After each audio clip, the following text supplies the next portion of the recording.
wasiat is generally been done by the non-Muslim, where they want to give their bequeath their property to the beneficiaries lah. That is wasiat. Tapi Muslim pun ada juga. Untuk Muslim, kebanyakannya kita buat wasiat ni untuk kepada bukan waris lah. Sebabnya kalau waris kita ada hukum faraid, dan selain hukum faraid kita ada hibah lah.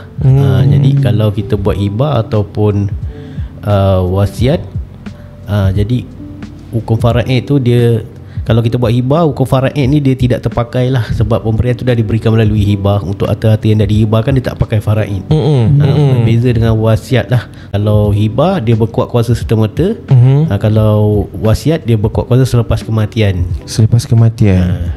Selepas you mati, Victor, baru terjadinya, baru diguna pakai. So means that wasiat, dia means that is the will in English, right? Yes. Now you baru tahu kan? Now you baru tahu. Then right now I have to plan for my will, right? Yes, you dapat will belum? Saya muda sangat. Cakap pasal muda.